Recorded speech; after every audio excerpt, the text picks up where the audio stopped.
Morgan Jerkins' most recent book is the novel Call Baby, an Amazon Best Book of 2021. Her other books are Wandering in Strange Lands, A Daughter of the Great Migration Reclaims Her Roots, one of Time's must-read books of 2020, and This Will Be My Undoing, Living at the Intersection of Black, Female, and Feminist in White America, a New York Times bestseller. Her work has appeared in The New Yorker, The New York Times, and Vanity Fair, among others, and she's won 2 national magazine awards and was a Forbes 30 Under 30 leader in media. Jerkins is also a filmmaker. Her debut short film, Black Madonna, which she wrote and co-directed, was selected at the Big Apple Film Festival, Pan-African Film and Arts Festival, and New Filmmakers Los Angeles. She teaches creative writing at Princeton University, where she also holds a bachelor's in comparative literature. She has an MFA from the Bennington College and has taught at Columbia University, Pacific University, the New School, University of Germany, where she was the guest Picador professor, and she is currently based in New York City, but she was born and raised in New Jersey. Morgan will be joined today in conversation with Professor Tammy Cherry, and Tammy has taught at FSCJ as an English professor for 22 years. Along with composition classes, Tammy teaches African American literature and honors classes. She is a lifelong Jacksonville resident, and she recently served as co-host for the WJCT podcast, Bygone Jacks. So Tammy, I leave it all to you.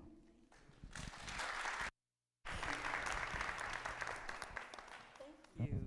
And so welcome to Jacksonville, Morgan. Thank you. I'm excited to be here. All right, so I wanted to ask you, could you share with us, what was your inspiration for writing Wandering in Strange Lands? Yeah, man. I think I wanted to create another nonfiction book. It was after This Will Be My Undoing. I wanted to create something that was adventurous. In the beginning, I'm always interested in people's stories and trying to collect their story, black people's stories, and trying to figure out the overlap between these oral histories, because I'm a comparative literature major, so I'm always trying to find whether or not there's a conversation. And so in the beginning, I wanted to start in the South. I wanted to start in the South, move to the Midwest and the West, and there was a huge part of it missing. For some reason, I literally had to go into my editor's office in this big high-rise building in downtown Manhattan. It's exactly the way you picture it. And we were like, it's not coming together. And I was so frustrated. And it was becoming more academic, and it was becoming more stale. And then my editor was like, well, what about you? Like, why, like, how does this matter to you? Because you're also an African American. And because I had exposed so much of myself with This Will Be My Undoing, I subconsciously hid. And I didn't want to disclose anything about myself, my family members. But then I realized, I'm like, oh, I was born and raised in Jersey, but I knew that our story didn't start there. I knew it because of the food that we made. I knew it because of even just the dialect that we had. And so I knew that there was something else there. So the search became that the search had more at stake when I put myself into it. So that was pretty much the inspiration. I wanted to create a book where I could travel, but also talk about just the stakes of leaving and migrating internally. The Great Migration, I think, is like the biggest internal migration in the United States, in American history. And I wanted to talk about the people who stayed on their ancestral land and the people who fled, and what was lost and what was retained, oftentimes magically retained. And so that's what I wanted to do, basically. Okay. As I was reading your book, it struck me, and it's amazing what you just said about putting yourself in your book, how embodied this book really is, connected to the body. And just thinking about that first section of your book when you're visiting Georgia, South Carolina, and the Low Country, and thinking about how you frame that first section on 4 symbols that are very powerful culturally to Black people: food, water, roots, and land. Could you talk a little bit about those ideals that you weave through that section and throughout the book? Oh yeah, for sure. The Low Country is literally the most mystical region I've ever experienced in my life. And I've traveled across the country. I've traveled outside of the United States. It is the most woo-woo place you've ever been. The way that I started my research was I always reached out to individuals, griots, anti-institutional cultural historians prior to me traveling. I didn't just want to show up like, oh, I'm here, because a lot of these communities, particularly in the Low Country, were very vulnerable. So I would tell them, like, this is my name. You can look up my my website. This is my publisher. And I remember this one woman, her name was Tiffany, and she was like, when you get down here, it's like nothing you've ever seen before. I'll never forget that she said that. When you go to the Low Country, particularly the Sea Islands, so if any of you have seen Daughters of the Dust, if any of you have seen High on the Hog, if any of you have just even been like Savannah, Charleston, St. Helena, Sapelo Island, the way people talk about themselves and their ancestors, often in the present tense, there is no veil there. And if there's a veil, it's very, very thin.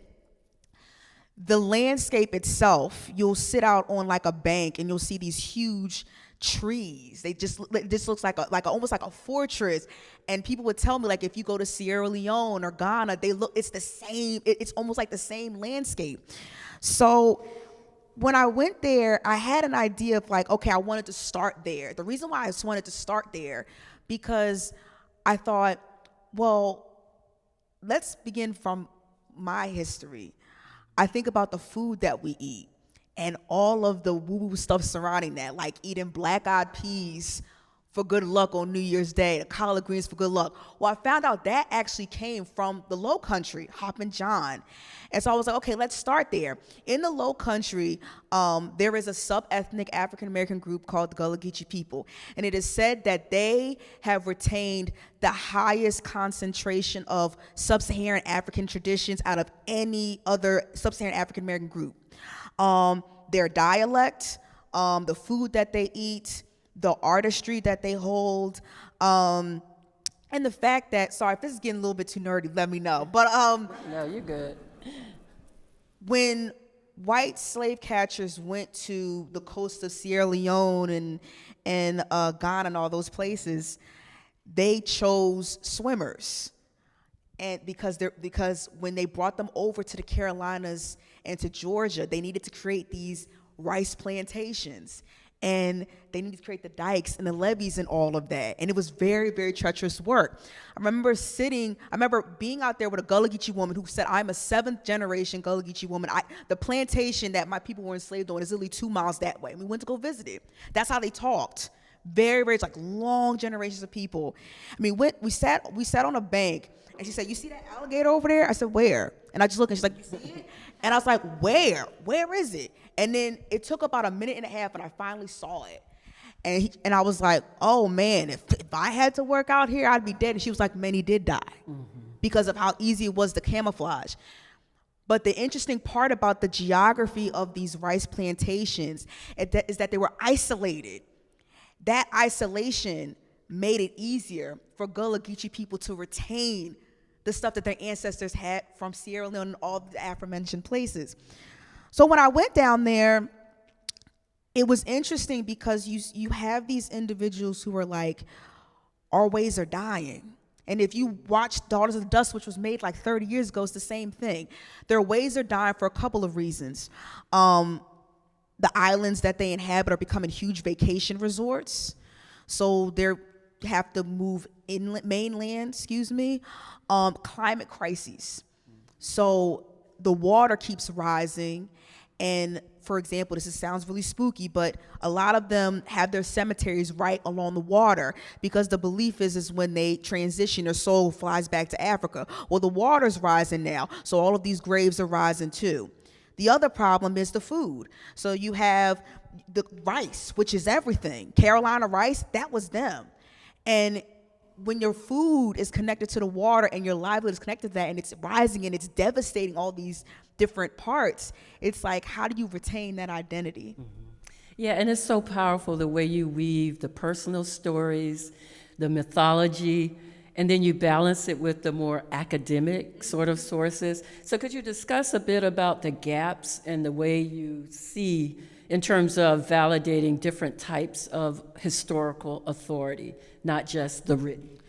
I didn't think I had historical authority, actually. The reason why I poured so much into the academic, but I'm glad that it was a balance, was because I knew that despite the fact that I was a privileged author, New York Times bestselling author, I'm an Ivy League graduate, I had a nice, comfortable book deal that would allow me to be able to do this research.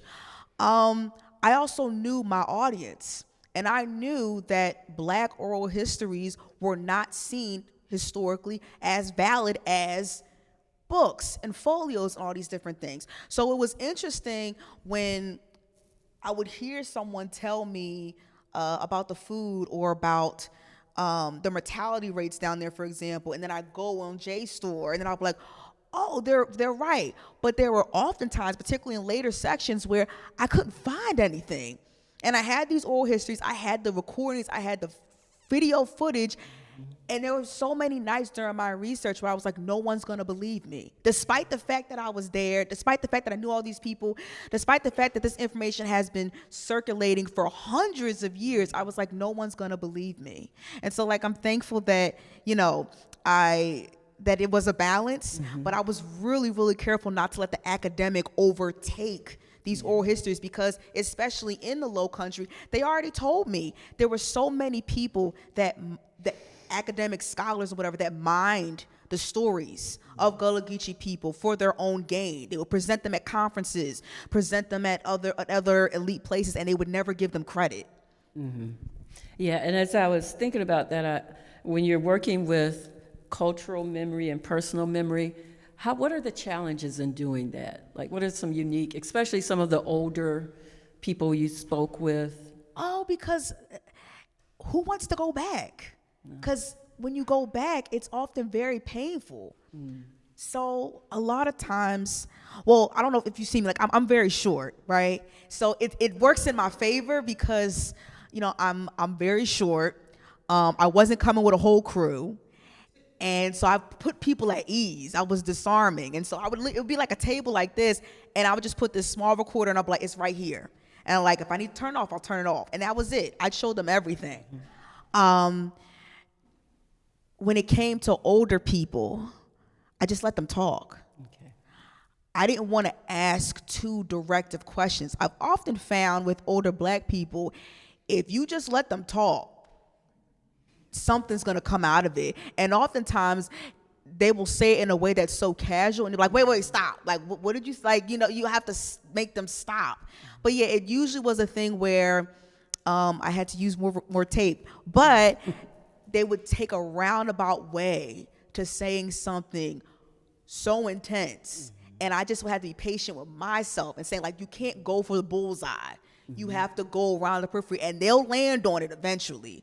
So that's why I didn't want to re-traumatize the subjects, just because I wanted to hurry up. The whole point was, like, I wanted this person to feel comfortable, asking about their family. Who was the village doctor? Like, what type of things you do when you were a kid? And sure enough, they'd always hit the bullseye. Okay. In your book, you write that there are many doors through which to enter a personal story.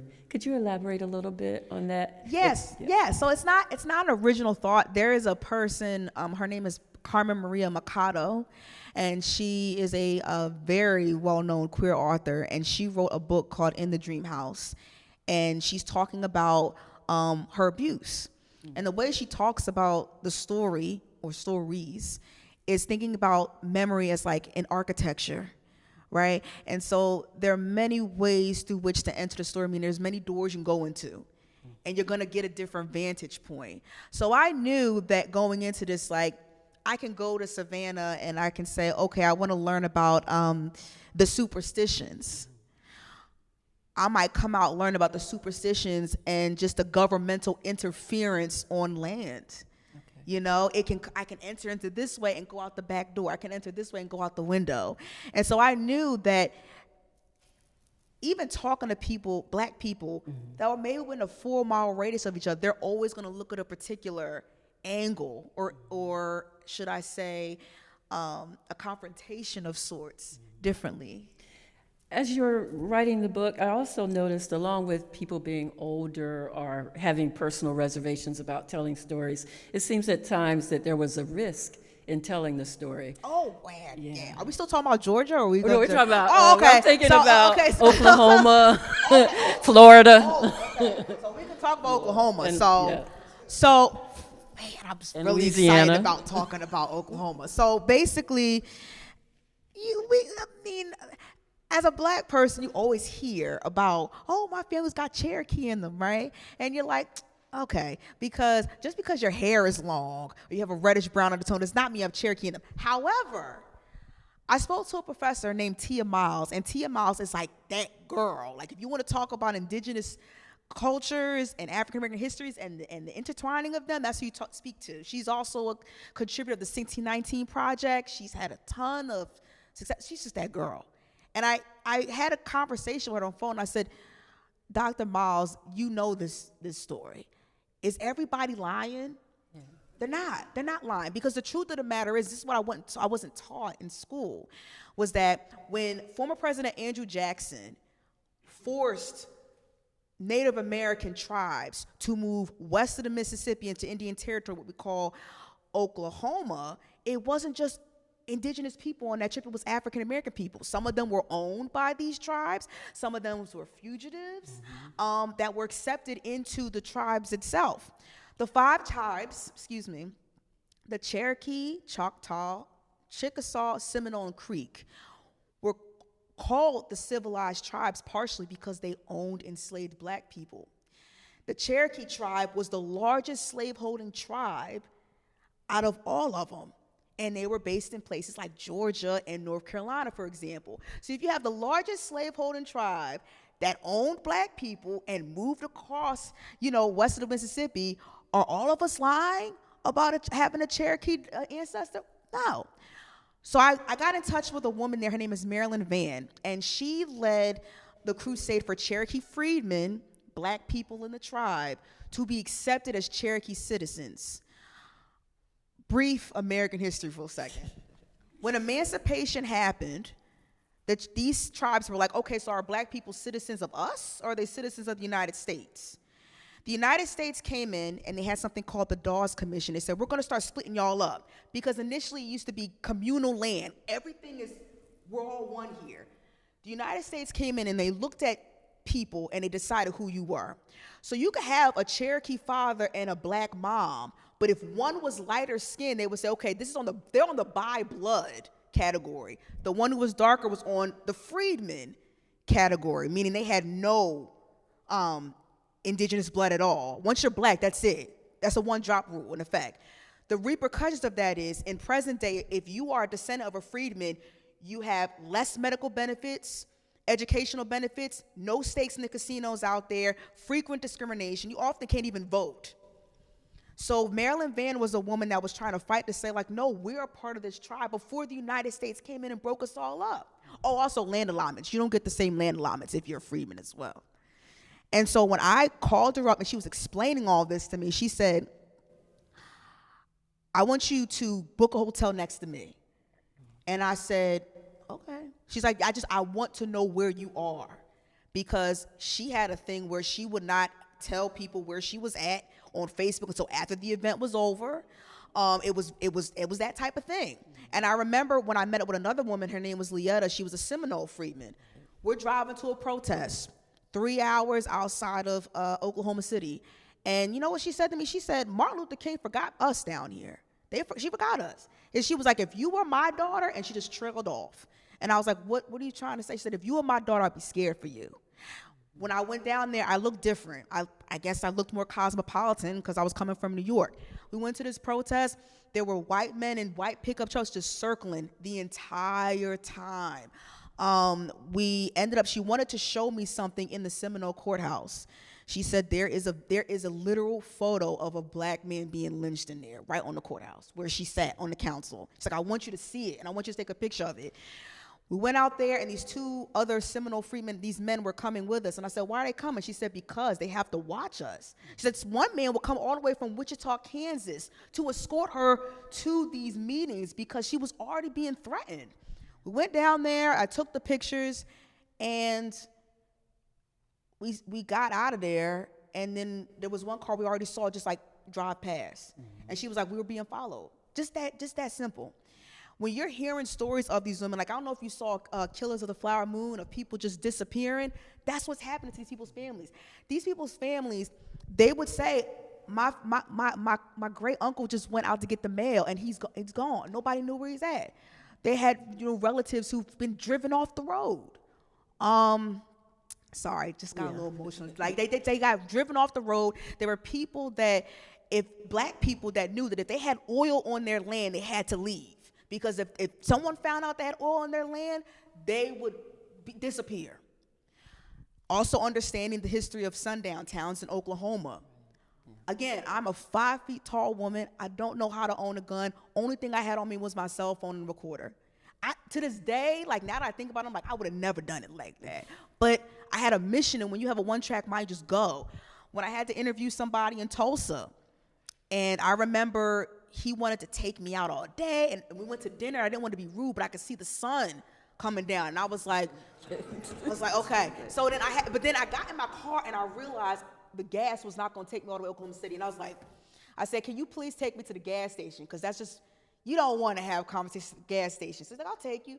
So we went over there, and then I just stepped on it. I hightailed it back, and I let somebody know once I got into my hotel room that I was there. When I uploaded all the videos on it, I was like, people don't understand. And even in Oklahoma, you don't just have to deal with the Oklahoma police, you have to deal with the light horsemen, which is the police of the 5 civilized tribes. So dealing with all these different power matrices, as a 26-year-old woman that has never even been out to Oklahoma, have no family, no one out there, like, it was a lot. Sorry, that was a long answer, but yeah, that was a lot. Yeah, I think about it because you took those personal risks to bring a broader story about American or Black American migration, but this is a very personal story to you. It's rooted literally in your DNA. Yeah. Could you talk about balancing the personal and the cultural and the... It was tough.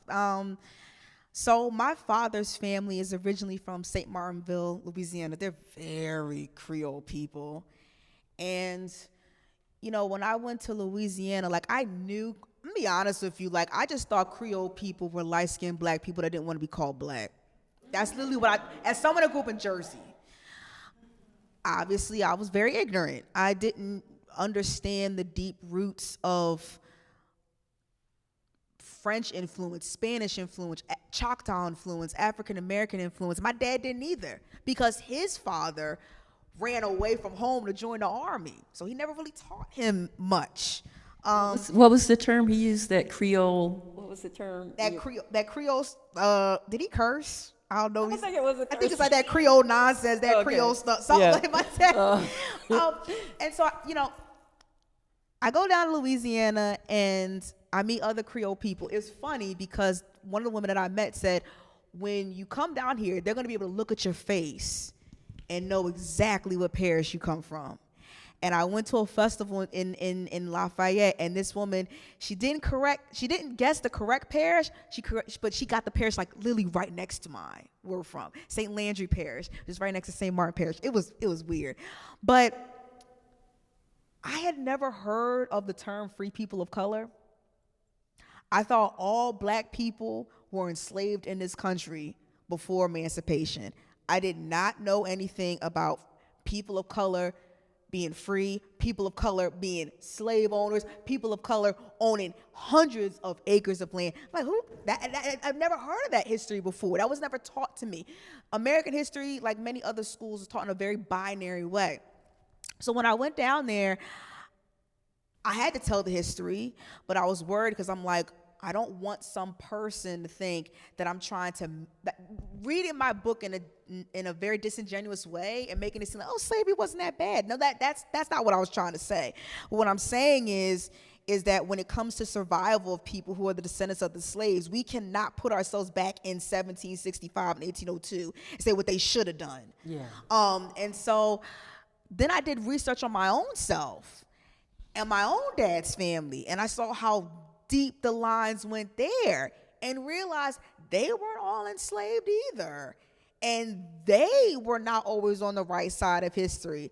And it actually disgusted me because I was like, no, my Blackness, or what I think of my conception of Blackness, is rooted in slavery. once you have the ancestors that weren't always involved in slavery as the person who's being oppressed, but the oppressor, what does blackness look like for me now?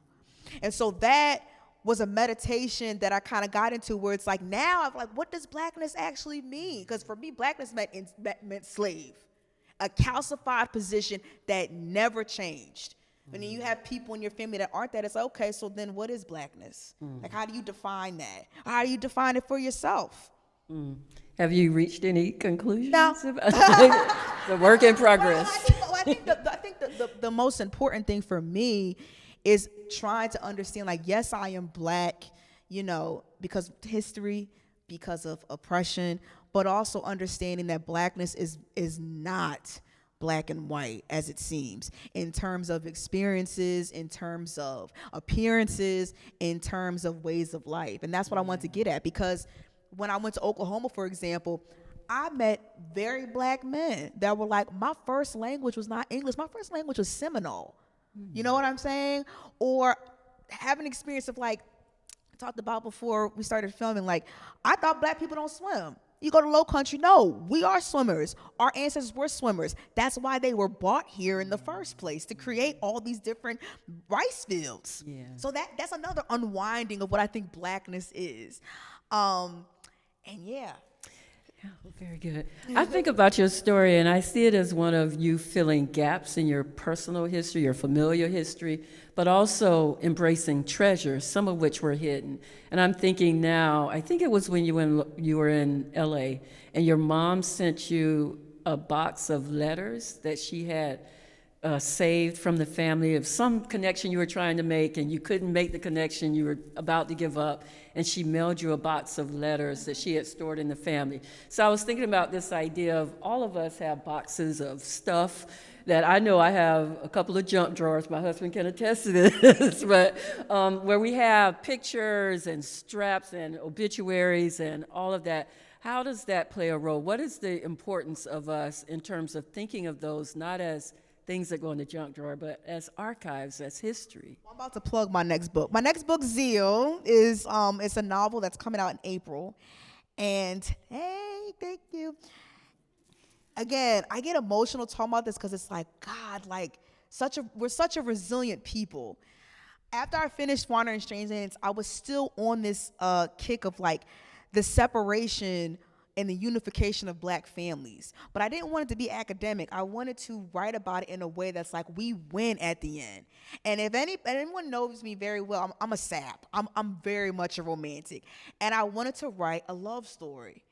And in Harlem, where I was living at the time, there's the Schoenberg Institute, which is like, you find anything you want at the Schoenberg Institute. You can find letters about W.E.B. Du Bois there. You can find signatures by Toussaint Louverture there, all types of stuff. And I found a woman there who said, and I was looking for an assistant at the time.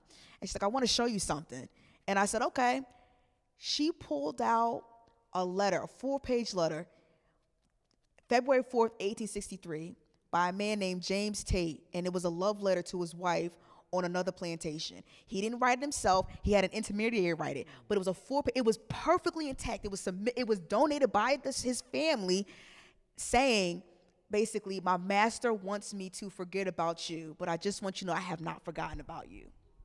And I was like, there it is. There's the talisman for this book.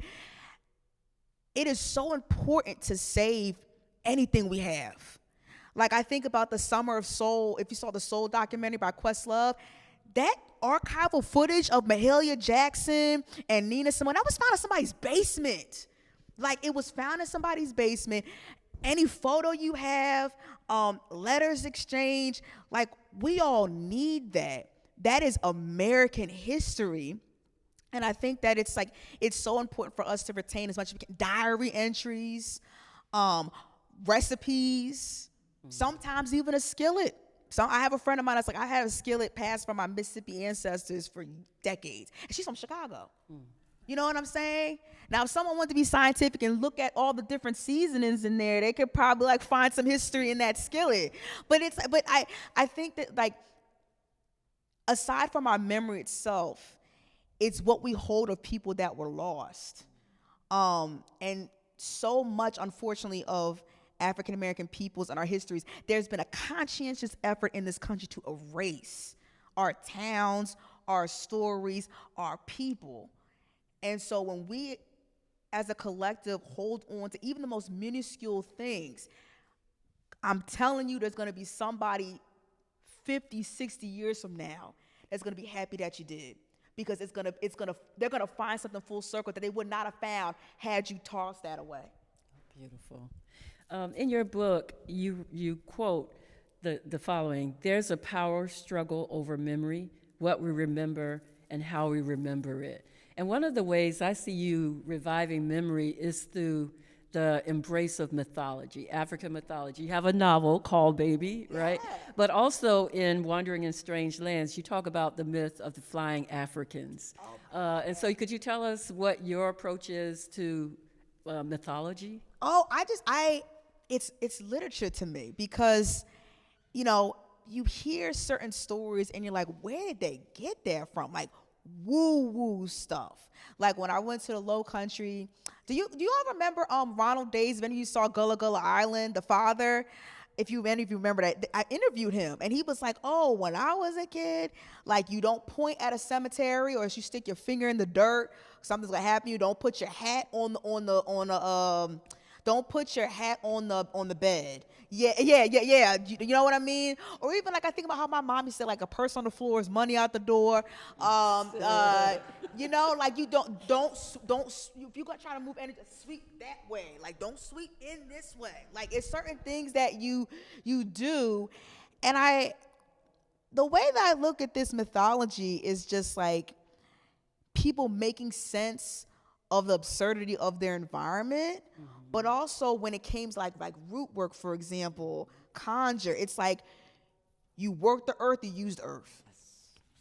That's pretty much it, right? And for me, like, as someone who's grew up Pentecostal, I'm used to superstitious stuff, right? But what I found what was interesting is like a lot of stuff that they thought was demonic, that was not demonic down south. You know what I'm saying? Like using oil or salt, like flicking it, like that's like that. When if someone dies in the house, you open up the windows. For me, like when I see mythology like that, I saw it less as being scary and more of just like understanding that it's not just you. And it's not just them either. There are forces around us that are bigger than us. And I felt that even like driving from Hilton Head back into Savannah, the bridge I took across the water, I was like, I'm being watched. And I meant it in a good way. I was like, I just felt a spiritual presence, like I'm being protected out here. Despite all the stories that I'm getting and the threats, I'm being watched. Like this car is being watched because I don't even like driving at night. And I had a good drive. So it's like, I think when I hear about the mythology, it amplifies what I think about the person. It also tells me about the community that they're in. And also tells me about the threats that they had to be resilient against. Okay, very, very good. So as you were writing, I think you wrote that you matured as a researcher the more you went along, in particular when you were facing those moments of hard truth. But just in terms of your research process, who would you say, or what type of researcher would you have categorized yourself as before? And then how did you develop and change and mature, as you say, as a researcher? I think in the beginning, my research was a lot more compartmentalized. This is what somebody says. Okay, let me go back to the academic research and see if it validates what they said. And I think as I matured, I thought, what is the dialogue between these two? Like, don't put someone over here and then put the academic research over there. What is the conversation between these two? What are the ruptures that are happening? And how can I, as a researcher,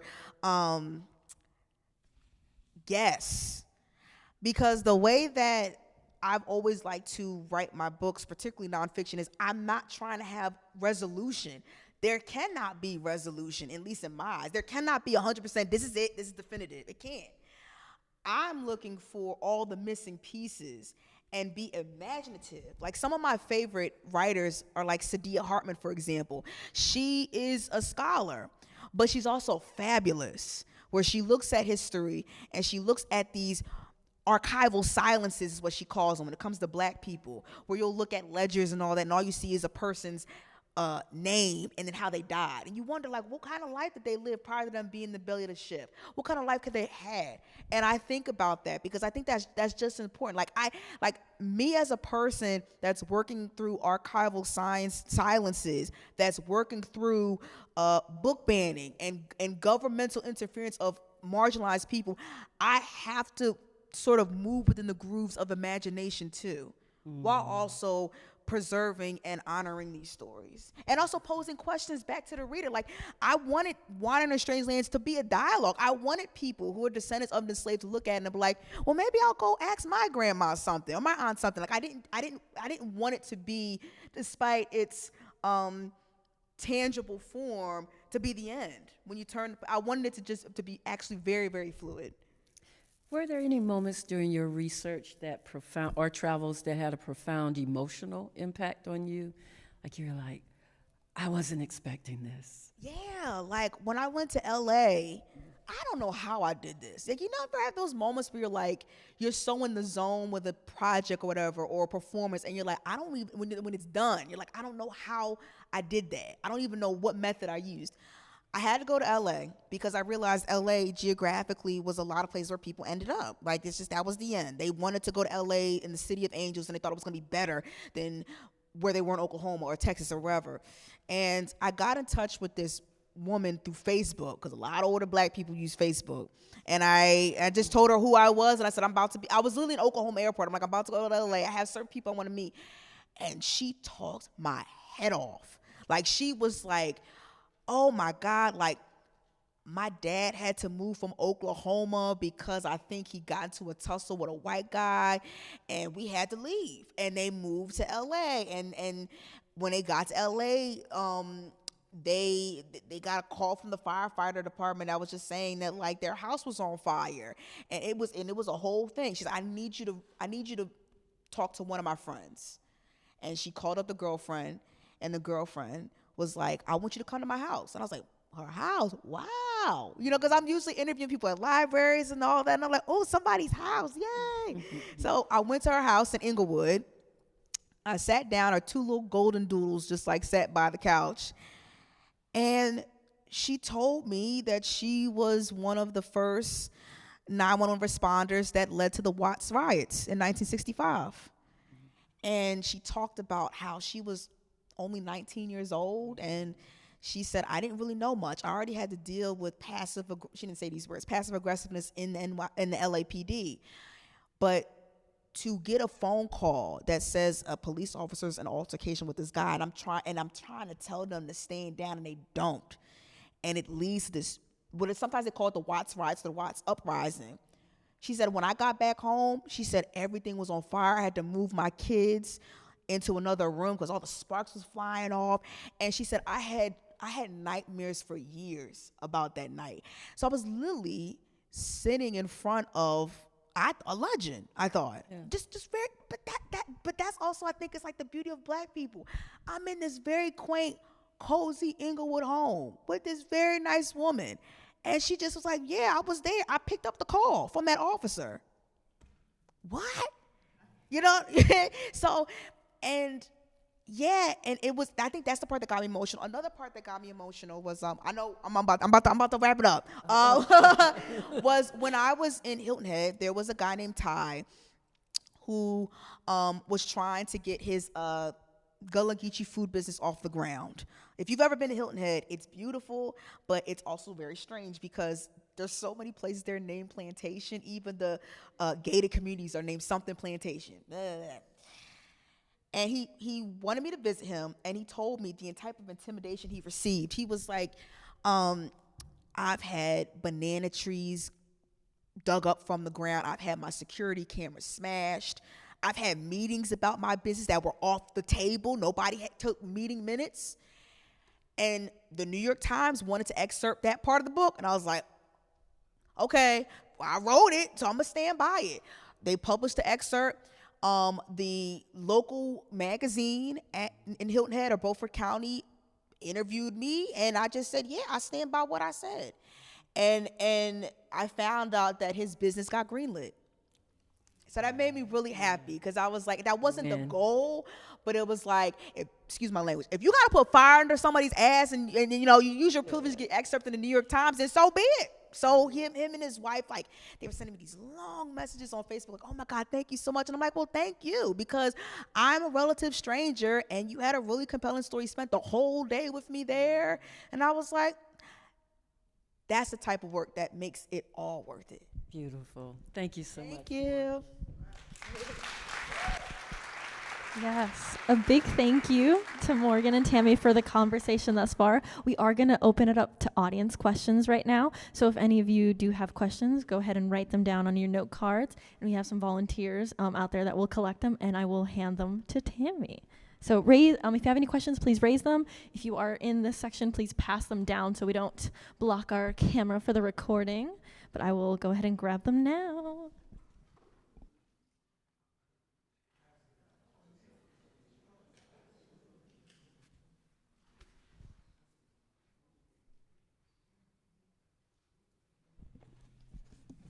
We'll get us started with these two as we collect more.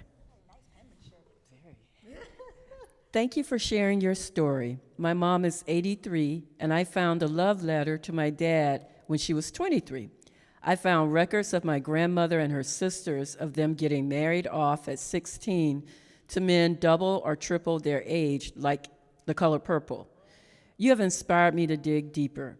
My question: during your research journey, what was the most astonishing information you discovered about yourself and or your family? Dr. Curtis Lawrence. I think it was just the Louisiana part, like understanding that there were free people of color not only that existed, but also within my family. My dad didn't even know the information, and my dad is like 72 years old. So it was very astonishing to go to the St. Martinville Public Library and to pull out these big books and see the Regis name in there. That was also astonishing, but also understanding how my maternal grandfather landed in, I won't say North Jersey, excuse me, South Jersey. It was because of his father. He accidentally hit a white man with his car in Georgia. And I don't know if he died or he lived, but he had to go in the forest because there was no, if you know, you can't stay in town. And I think that was an astonishing thing because I heard stories like that all across the country. Like, this person looked at someone the wrong way, they gotta go. This person didn't move to the opposite side of the sidewalk, they gotta go. It's that split second of making a mistake or deciding today is not the day I'm gonna defer that changes the course of somebody's family life for generations. And so I always thought that was pretty astonishing. All right. Are you familiar with the Black Pequot Indian story, Ray Foxwoods Casinos in Connecticut? No, I'm not. I have to go research that. All right. What are your fears about some of our leaders, especially in Florida, who are trying to literally change history, teaching now that slavery benefited the slaves, etc.? And what can we do to counter that? Go Tigers? I think that it's programs like these, I think, that, are so important to combat that. And I think it's also important to tell people, like, slavery was not that far away. Like, I know people that their fourth great grandparent was enslaved. They're alive right now. And I think it's always a good idea to keep talking. Like, keep having these oral histories. You're going to get in the books and start talking, because that's a way to remind people that not only do you exist, but they exist. And so I think that, yeah, our country has cultural amnesia when it comes to who was the backbone of labor in this country, which is, enslaved Black people. The way you combat that is reminding people that you exist in any way that you can, with photos, letters, public programming. It's that type of thing. What was your catalyst for becoming an author? What were your challenges? The catalyst for becoming an author was like, when I was in high school, I was bullied a lot and I wasn't confrontational. And I think I used stories as a therapeutic outlet. I wanted to create these stories that I could just run home to after school, so that I could escape. So that's pretty much how I became a writer. The challenges that I had, I'm gonna be honest, it's kind of hard to answer that question because I had success very early. But I will say that the challenge I had, even just getting into journalism and in the publishing industry, I was never. When you're at an Ivy League school, they don't mince words with telling you that you're a certain caliber of person. And when I was in Ivy League school, I was told, like, okay, you have to do unpaid internships, and you can get a job.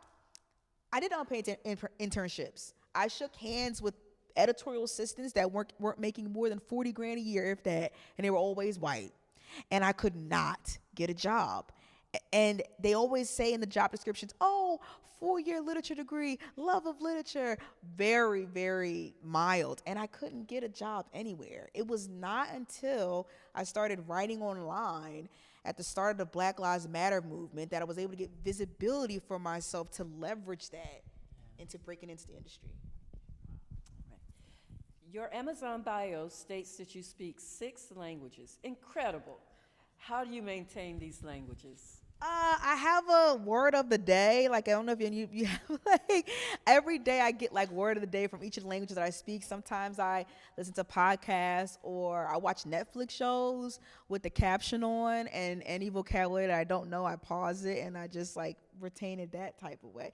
Discipline. Yeah, I mean, I try, because also it's certain languages where you're like, I'm not giving this up. I invested way too much time in this, so I gotta figure out how to just like maintain that muscle. Thank you. How did you select a publisher and cost? Oh, they kind of selected me. Like, well,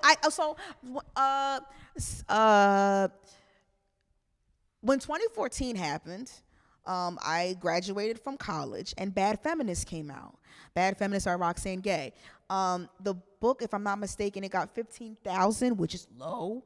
And when that book sold like hotcakes, it alerted publishers like, oh, we could take a chance on a Black woman, and a Black woman writing about herself and about pop culture, and it can sell. So when I sent out the proposal for This Will Be My Undoing, we had a couple people that were interested, but one, Harper, I think they offered the most, which was great for me as a freelancer, but also it felt full circle for me because I was published under the same imprint as Bad Feminist, and Roxane was one of the first people to blurb or endorse This Will Be My Undoing. She never even met me, so I went with them because of the legacy of Roxane Gay and just like the great essay collections they were coming out with, and it's just really great people. Not a question, but thank you. You lit a fire in me to find out about my own journey. Carol Scott. Thank you. Please do. What advice would you give young women of color writers who want to write about identity and history but don't know where to start, don't have many living relatives? Oh, well, honestly, first I'll say writing about yourself. As someone who has taught for 6 years, the hardest part I've come across with students of color, especially female students of color, is that they don't think they have anything worth saying. And that's not a lie coming from within. That's a lie coming from outside. And so I always tell people that always start from your fondest memories, because your fondest memories that you can remember what you wore that day, who was around you, what the weather was like, they all are informing how you navigate the world, whether you realize it or not. They're embedded in your psyche for a reason. So I always say, start from the memories that you have. And what did you extract from that? What did it teach you about yourself? What did it teach you about the person you were around? What did it teach you about your emotions? So that's what I would say for the identity part. If you don't have many living relatives, I would just start with your name. Start with your last name. Start where you're from. Go right on Ancestry.com and you can look up this last name and who was around. If you have your mother's name, better. If you have your grandparents, even just one, even better than that, because then you can find the history of how they migrated. You can find marriage licenses, you find death certificates. you can create a whole topography of yourself just like that, but start from your name and where you're from. Of all the people you interacted with during your research, who had the most profound impact on you? Oh, that's hard. That's so hard. I think, well, one of them, she was from Louisiana, and her name was Tracy Colson, and her mother, again, was a very interesting woman. She was responsible for retaining a lot of Creole culture in Natchitoches, Louisiana. She invited me and her home too. And the reason why I think about her is because she's not here anymore. And that's what I also think about. There's certain people that are not here. So it was very precious for me to retain those stories. Another person that had a big impact on me was Griffin Lotson. Griffin Lotson was a Gullah Geechee man from Georgia who could say his whole lineage. And he was the one that told me that kumbaya came from Gullah dialect called come by here. And I didn't know that. So I was like, I never forget him. So he's a wonderful guy. Is it correct for the Black community to blame many of our issues on slavery? It depends on what issues, right? Because I think that I stand by we are living in the afterlife of slavery. We are. Anything that has to do with capitalism, labor, are worth trying to detach it from labor. Pigmentocracy, like colorism, thinking about Black women have to always be so strong, thinking about the chronic stress that exists in our bodies, thinking about the medical industry. Yeah, that's all the afterlife of slavery. But I think what is also important on the other side of that is thinking of the innovations and the creativity that must arise from these particular barriers that have been arising since then. So, if someone's told me, I went to the doctor and they didn't take my pain seriously, it's because of slavery. Yeah, that's true. But what are the avenues that we can create or other people have been creating to make us feel more safe in light of that? It can't just stop there at the pain, is basically what I'm saying. It's a good way to investigate. But if you dwell too much in that, it's very easy to have despair. And I think that that's where it's important to contextualize, but also synthesize ideas of how to move forward as a people. What is an organizational tool you use that help you stay on task through all travels? Did you use visual aids? No, I'm not a visual aid person. It was basically just Google Drive. It was like I put color-coded folders. This is Georgia, South Carolina, Oklahoma, and then I just put the audio in there, and I was able to afford a transcriptionist. So then I would send all the audio immediately to her, so that I can keep moving and have to take hours just because these people could talk. So you have like sometimes 3-hour-long conversations. Like I gotta interview someone tomorrow. I don't have time to be staying up all night to be doing this. So send it off to her, and she'd send them back. And I'm like, okay, these are the transcriptions part of it. This is the actual written format of these audios. So that was helpful. Okay. What were your experiences, findings on Dafalski? Oh God.